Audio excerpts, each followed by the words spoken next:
যে এরা খুব বড় বড় কথা বলেই ক্ষমতা আসলো, কি বৈষম্য মুক্ত বাংলাদেশ করবে, তারপরে সন্ত্রাস বিরোধী বাংলাদেশ করবে, অমুক করবে তমুক করবে, কোটা বিরোধী বাংলাদেশ করবে। কিন্তু প্রকৃতপক্ষে কি দেখা যাচ্ছে, এগুলি সবই ছিল ভাওতাবাজি, ধোঁকাবাজি, মানুষকে বিভ্রান্ত করার জন্য। আদৌ তো ওরা সব তো বিশ্বাসই করে না। তবে কি দুর্নীতিমুক্ত সমাজও করবে, কত সুন্দর সুন্দর কথা বলে মানুষকে বিভ্রান্ত করে তারা ক্ষমতাটা দখল করেছে। আর এই ক্ষমতা দখলের পরিকল্পনা তো ডক্টর মোহাম্মদ ইউনূসের বহু আগেই। কারণ দেশটাকে বেচে দেওয়া, দেশের সম্পদ অন্যের হাতে তুলে দেওয়া এবং নিজের ক্ষমতা কক্ষিগত করা, সংবিধান লঙ্ঘন করে অবৈধভাবে ক্ষমতা দখল করে আচ্ছা ক্ষমতায় বসার পরে তার আসল রূপটা চোখে পড়ছে। এখন মানুষ দেখতে পাচ্ছে যে সে জিনিসটা কী। এটা সকলের কাছে এখন মানে এরকম একটা জঙ্গিবাদী সন্ত্রাসী লোক আর কয়টা দেখা যায়। আওয়ামী লীগের নেতা কর্মীদের মানে কিভাবে শেষ করবে, ক্ষমতা আসার পরেই সেই পদক্ষেপ নিয়েছিল। এখন তৃণমূল থেকে শুরু করে আমাদের ইউনিয়ন, উপজেলা, জেলা সমস্ত নেতাকর্মীদের তালিকা করা, তাদের আত্মীয় স্বজন থেকে শুরু করে সবাই তালিকা করে আজকে একে একে সকলকে নিঃস্ব করে দিচ্ছে।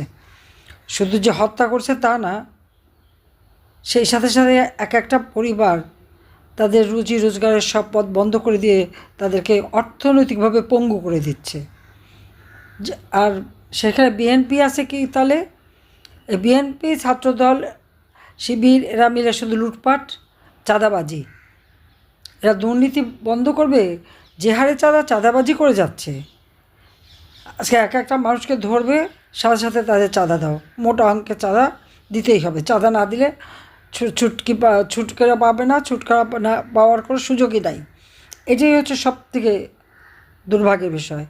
আজকে ঘর বাড়ি, মাছের খামার, হাঁস মুরগি খামার, মানে এমনকি ঘরে যদি গরু থাকে গরু বা গরু খামার, ব্যবসা বাণিজ্য, মোটর সাইকেল, যা কিছু আছে সব ধ্বংস করবে, দোকানপাট সব কিছু লুটপাট করবে, জিনিসপত্র লুটপাট করবে, এটাই তাদের কাজ।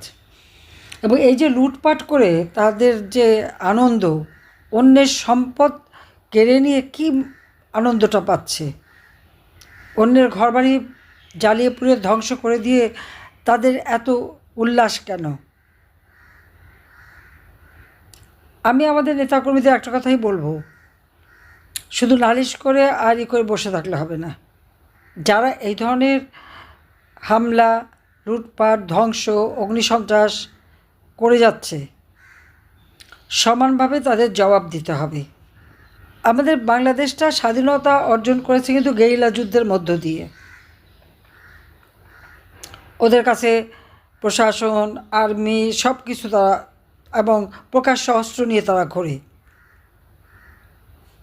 মব ভায়োলেন্স করে যাচ্ছে কিন্তু মুষ্টিমেয় সন্ত্রাসী গ্রুপ ইউনূসের, যেখানে জামাত, শিবির, BNP, Hizb ut Tahrir, Lashkar-e Taiyaba আর বিভিন্ন ধরনের এই জঙ্গি গ্রুপ কিন্তু জনগণকে জড়িয়ে দিচ্ছে। সাধারণ মানুষ তো এরকম না, তাদের একসঙ্গে বিভ্রান্ত করেছে, এটা ঠিক।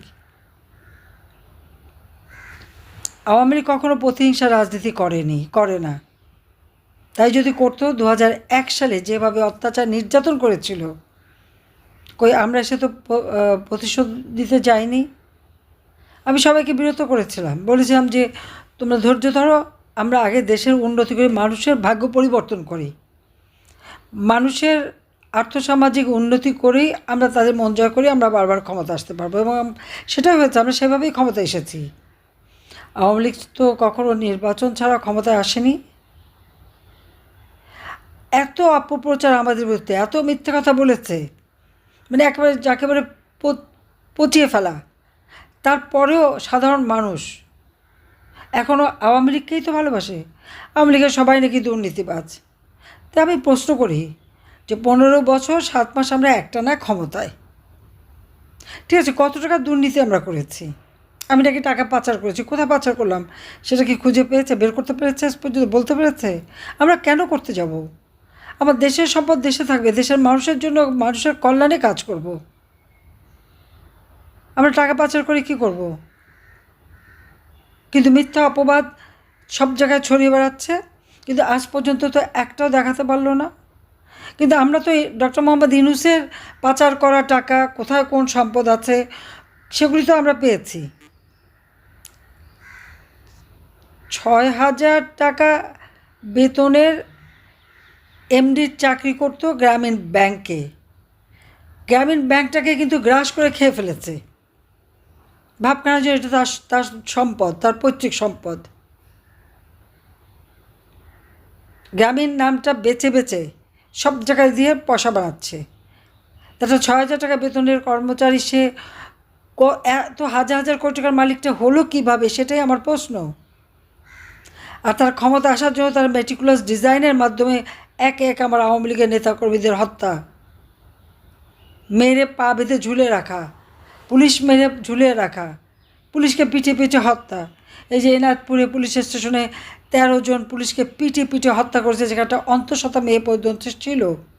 এবং সেটা যে বিএনপি মানে ছাত্রদল শিবির মিলেই যে থানার আক্রমণ করেছে এবং পিঠে হত্যা করেছে, এটা তখন সবাই জানে এবং সেটা তারা স্বীকার করেছে। এমনকি বিএনপির এক নেতা তো প্রকাশ্যে জনসভায় বলে দিল যে পুলিশকে মেরে তারা ঠান্ডা করে দিয়েছে বলে তাদের আন্দোলন সফল হয়েছে। ইউনূসের সমন্বয়ক একজন বলল মেট্রো রেলে আগুন আর পুলিশ হত্যা করেই তারা আন্দোলন সফল করেছে। কিন্তু মামলাগুলি কাদের বিরুদ্ধে? সব মামলা আমাদের আওয়ামী লীগের নেতাকর্মী। ওই এনায়তপুর ওই জায়গার আমাদের যে আওয়ামী লীগের ইউনিয়নের আওয়ামী লীগের প্রেসিডেন্ট বাচ্চু কারাগারে নিয়ে গেল তাকে এই মিথ্যা মামলা দিয়ে, বিনা চিকিৎসায় কারাগারেই মৃত্যুবরণ করেছে। এ পর্যন্ত আওয়ামী লীগের কতজন এভাবে কারাগারে নিহত হয়েছে, তাদেরকে হত্যা করেছে। আজকে সবথেকে মানে এটাই কষ্টকর, আমাদের আওয়ামী লীগ, যুবলীগ, ছাত্রলীগ মিলে প্রায় 32 জনের মতো কারাগারেই তারা মারা গেছে বিনা চিকিৎসায়। এবং এখনও যারা জেলখানায় তাদের উপর চরম অত্যাচার করে যাচ্ছে। চিকিৎসা করতে দেয় না, ঠিকমতো খাবার দেয় না, ডিভিশনটা কেটে দেয়, ইচ্ছা মতো ডান্ডা বেড়ি পরিয়ে রাখে, হাতে হ্যান্ডকাপ পরায়, এমনকি সেলের মধ্যে ফেলে রাখে, দাগি আসামিদের সাথে রাখে, তারা তাদেরকে অত্যাচার করে।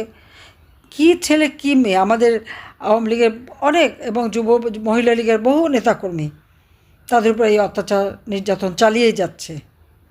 তো আমি এটাই বলবো যে এই যে অত্যাচার নির্যাতন আজকে চলছে, আমি ধন্যবাদ জানাই আমার আওয়ামী লীগ নেতাকর্মীদের যে সব হারিয়েও তারপরে মনোবলটা যে ঠিক আছে, এটাই হচ্ছে আমাদের আওয়ামী লীগ। আমাদের কারোই কিছু নেই, ঘর বাড়ি সব কিছু লুটপাট করে সব তুলে নিয়ে আগুন দিয়ে পোড়ানো, সেই সুধা সদন থেকে শুরু করে আমাদের তো সব গেছেই। কিন্তু সেজন্য আমার তো কোনো দুঃখ নেই যে আমার আওয়ামী লীগের অগণিত নেতাকর্মীরা তো সব হারিয়েছে। দীর্ঘদিন তিল তিল করে গড়া সংসার একদিনে ধ্বংস, সংখ্যালঘু সম্প্রদায় একইভাবে নির্যাতিত। শুধু হিন্দুদের তো না, হিন্দু, বৌদ্ধ, খ্রিস্টান কাউকে ছাড়ে নাই। এমনকি আমাদের পীর মাশায়েখ, সুফিবাদী দরগা শরীফ, মসজিদ, সেগুলিও তারা আক্রমণ করেছে। আজকে যারা আমাদের ছেলেমেয়েদের পড়াশোনা করতে দিচ্ছে না, আমি বলবো যে এর জন্য ঘাবড়াবার কিছু নেই, দিন ফিরে আসবেই, এটা আমার দৃঢ় বিশ্বাস, নইলে আমি বাঁচতাম না। 15ই আগস্ট তো বাবা মা ভাই সব হারিয়েছি। ছোট রাসেলকে পর্যন্ত বাঁচতে দেয়নি, তাদের তো একটাই মাথায় ছিল যে ওই রক্তের কেউ যেন না দাঁড়াতে পারে। ঘটনাচক্রে আমরা 2 বোন বিদেশে ছিলাম, বেঁচে যাই। বাপ মা ভাই সব হারিয়ে সেই হারাবার বেদনা সম্বল করেই বাংলাদেশে ফিরে এসেছিলাম, শুধু একটা লক্ষ্য সামনে নিয়ে যে এদেশের মানুষের ভাগ্য পরিবর্তন করবার জন্য সারাটা জীবন আমার বাবা জেল জুলুম অত্যাচার সহ্য করেছেন। দুঃখী মানুষের মুখে তিনি হাসি ফোটাতে চেয়েছিলেন, মানুষের জীবনমান উন্নত করতে চেয়েছিলেন, দেশের স্বাধীনতা সুফল যেন মানুষের ঘরে পৌঁছে সেই ব্যবস্থা করতে চেয়েছিলেন। আমি তো সেটা করে দিয়েছিলাম।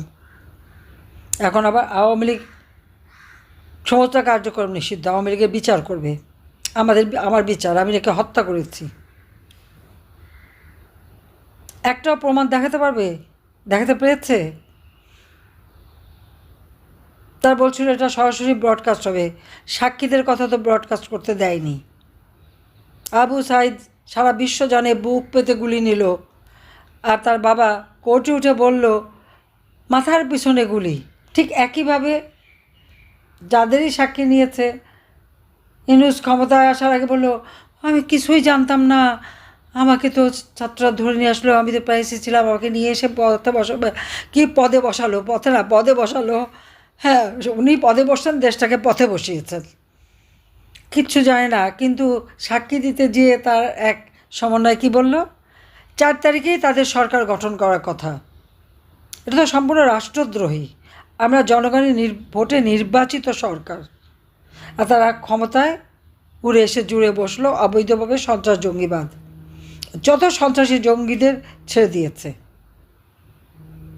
ছেড়ে দিয়ে তাদেরকে নিয়েই তার চলা।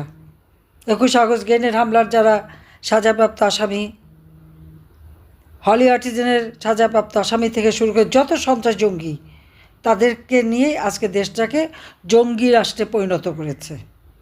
আর দুর্নীতিটা তো একেবারে এখন খোলামেলা। এক একজনের অর্থ সম্পদ যে পরিমাণে বাড়লো, আর এদিকে আমাদের আওয়ামী লীগের নেতাকর্মী তাদের কারাগারে রেখে আজকে চিকিৎসা করতে দেয় না, বিনা চিকিৎসায় মারা যায়। শারীরিকভাবে তো অসুস্থ হলে তারা কোনো রকম সহযোগিতা করে না, মনোজের জেলে রেখে রেখে রেখে শেষ করে দেবে। আর আওয়ামী লীগের নিবন্ধন স্থগিত করে দেয়, আর ওদিকে কার্যক্রম নিষিদ্ধ। আওয়ামী লীগ ভেসে আসা রাজনীতি দল না, আর একটা অবৈধভাবে ক্ষমতা দখলকারী কি হুকুম দিল সেই হুকুম মানা আওয়ামী লীগের দায়িত্ব না। আওয়ামী লীগ জনগণের সংগঠন, জনগণের ভোটে নির্বাচিত আমরা জনপ্রতিনিধি। কাজেই এই দেশটা আমাদের মহান নেতা জাতির পিতা বঙ্গবন্ধু শেখ মুজিবুর রহমানের নেতৃত্বে এই দেশ আমরা স্বাধীন করেছি।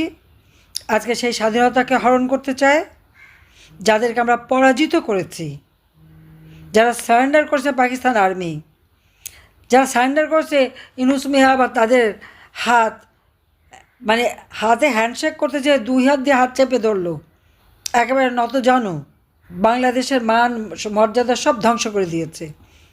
যে বাংলাদেশ বিশ্বে উন্নয়নের রোল মডেল, উন্নয়নের বিস্ময়, সেই বাংলাদেশে আজকে দারিদ্র্যের হার বেড়ে গেছে, অতি দারিদ্র্যের হার বেড়ে গেছে, খাদ্য নিরাপত্তা নাই, খাদ্যের অভাব, চাল ডাল তেল সব কিছু জিনিসের দাম বেড়ে গেছে।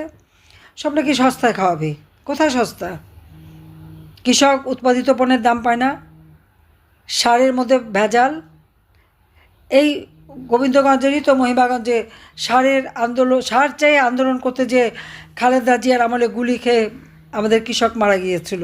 আমি নিজে এসেছিলাম, সেই জায়গায় ছুটে গিয়েছিলাম, মনে আছে সবার। কাজে আজকে এই অবস্থার থেকে আমাদেরকে দেশের মানুষকে রক্ষা করতে হবে। ওই আমার গরিব চাষি, তাদের জন্য কৃষি উপকরণ আবার তারা ন্যায্য মূল্যে পায়, ইনশাআল্লাহ সেই ব্যবস্থা আমরা করব। শ্রমিক আজকে কাজ পায় না, একটার পর একটা ইন্ডাস্ট্রি বন্ধ, গার্মেন্ট ইন্ডাস্ট্রি বন্ধ, মহিলা শ্রমিক থেকে শুরু করে শ্রমিকরা চাকরি হারিয়েছে। আবার আমরা ইন্ডাস্ট্রি গড়ে তুলব, তাদের কর্মসংস্থানের ব্যবস্থা করব। ছাত্রছাত্রীদের 1 বছর 2 বছর হয়তো নষ্ট হচ্ছে, এতে কিচ্ছু আসা যায় না। আবার তারা পড়াশোনা করবে, প্রত্যেকের সমস্ত সন্তানরা আপনাদের বলবেন পড়াশোনা করবে। ডিগ্রি কেড়ে নিয়েছে যারা, তারা ডিগ্রি ফেরত পাবে, তাদের পড়াশোনার সুন্দর ব্যবস্থা আমরা করে দেব। আর যারা এইভাবে নির্যাতন করেছে, শিক্ষকদের অপমান করা, প্রধান বিচারপতিকে অপমান করা, সমস্ত বাংলাদেশটাকে ধ্বংসের দিকে নিয়ে যাওয়া, এবং বঙ্গবন্ধুকে অবমাননা শুধু করা না, সেই স্মৃতি জাদুঘর ধ্বংস করে দেওয়া, প্রত্যেকটারই হিসাব হবে। আমরা প্রতিশোধ নিই না, প্রতিহিংসা রাজনীতি করি না, কিন্তু ন্যায় বিচার যাতে হয় তার ব্যবস্থা অবশ্যই আমরা করব। আমরা আইনগতভাবে বিচার করেছি, দায় মুক্তি দিলেই দায় মুক্তি হয় না। 15ই জুলাই থেকে যারা হত্যাকাণ্ড, যারা অগ্নিসন্ত্রাস করেছে, তাদের দায় মুক্তি দিয়েছে ইউনূস, আর মামলা দিয়েছে আওয়ামী লীগের বিরুদ্ধে। একটা মিথ্যা বানোয়ার মামলা, আমাদের মিথ্যা বানোয়ার দেওয়া লাগবে না। এই সব কটাকে একেবারে আইনের আওতায় এনে সকলের বিচার আমরা করব। এবং যারা আজকে আপনজন হারিয়েছে, স্বজন হারিয়েছে, সম্পদ হারিয়েছে, প্রত্যেকে যেন ন্যায় বিচার পায় সেটা আমরা নিশ্চিত করব। আমরা আইনের পথেই থাকি, ন্যায়ের পথে থাকি, আর ন্যায়ের পথে থেকেই কিন্তু বিচার করা যায়। 15 আগস্ট খুনিদের বিচার করেছি, যুদ্ধাপরাধীদের বিচার করেছি, আজকে যারা এই হত্যাকাণ্ড ঘটেছে তাদেরও বিচার আমরা একেবারে আইন আদালতের মাধ্যমে আমাদের বিচার হবে, সেটা আমরা করতে পারবো। আর যারা আজকে আপনজন হারিয়েছেন, সম্পদ হারিয়েছেন, তারাও একটু হিসাব রাখেন কারা কারা করেছে। দিন আসলে যেন সময় বেশি না লাগে, এগুলিকে যেন আমরা কাঠগড়ায় দাঁড় করাতে পারি। ইনশাল্লাহ জয় জনতার হবেই, কারণ আমরা জনগণের শক্তিতে বিশ্বাস করি। জনগণই আমাদের একমাত্র শক্তি। আর আমার হারাবার তো কিছু নেই, মা বাবা ভাই সব হারিয়েছি, আর কোনো সম্পদটার মধ্যে নাই, তাও শেষ। আমি বেঁচে আছি শুধু বাংলাদেশের মানুষের জন্য। আল্লাহ রাব্বুল আলামিন বারবার আমাকে বাঁচিয়ে রাখেন, তারপরে একটা কাজ দেয়, নিশ্চয়ই সেই কাজটা হবে বাংলাদেশের, আবার বাংলাদেশকে উন্নত করে সেই 2041 সালের স্মার্ট বাংলাদেশ ইনশাআল্লাহ আমরা গড়ে তুলব। জয় বাংলার স্লোগানে সারা বাংলাদেশ মুখরিত হবে, জয় বাংলার পতাকা উত্তোলন হবে। আর এই সমস্ত সন্ত্রাসী জঙ্গি এদের শাস্তি হবে।